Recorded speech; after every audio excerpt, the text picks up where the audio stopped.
I'm Nick, and I'm about to recount an eerie experience that still sends shivers down my spine whenever I think about it. It all began on a dare, one that led me to explore the long-abandoned St. Mary's Asylum. The asylum had stood on the outskirts of town for decades, a decaying relic of a bygone era. Its ominous presence had always fascinated me, as had the countless rumors that swirled around it.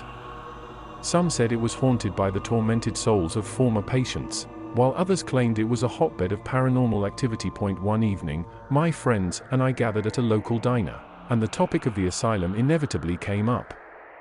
As we laughed and shared stories, someone suggested that we spend the night there, just to prove how fearless we were. The idea took root, and before I knew it, we were all huddled in a car, driving towards the forsaken asylum under the light of a full moon.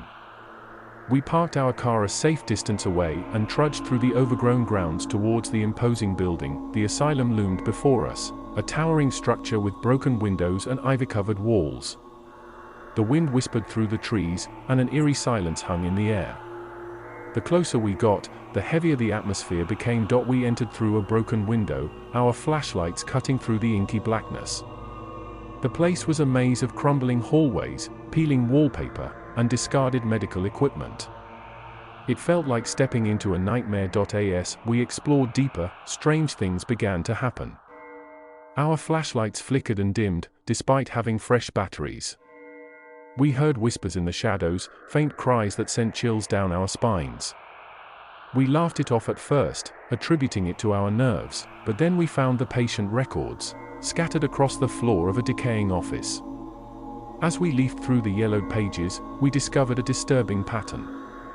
Patients had been subjected to cruel treatments, shock therapy, lobotomies, and worse.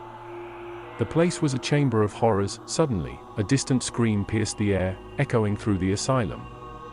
Panic set in, and we rushed towards the sound. It led us to a long-abandoned operating theater, where we saw something that defied explanation. A figure, cloaked in tattered white rags, stood in the center of the theater. Its back was hunched, and it emitted guttural moans as it swayed in place. It turned towards us, and the feeble beam of our flashlight illuminated its pallid, contorted face. Its eyes were empty, devoid of life, and its lips curled into a grotesque smile. We stumbled backward, our screams filling the air as we fled the theater. The figure followed us, its unearthly shrieks echoing through the hallways. We ran blindly, desperate to escape the asylum's sinister clutches. Eventually, we burst out into the moonlit night, gasping for breath. We didn't stop until we reached our car, parked at the edge of the asylum grounds. We sped away, leaving the asylum behind, but the memory of that night would haunt us forever. In the days that followed, we tried to make sense of what we had witnessed. Some of us believed it was a malevolent spirit, while others thought it might have been a former patient trapped in a nightmarish existence. We never spoke of the asylum again, and our group drifted apart over the years. But the horrors of that night stayed with me, a constant reminder of the darkness that can lurk in the most unexpected of places. To this day, I can't pass by the abandoned St. Mary's Asylum without feeling a shiver of dread. The asylum still stands, a silent sentinel of the past, its secrets buried within its decaying walls, waiting for another group of unwitting explorers to unlock its terrifying mysteries.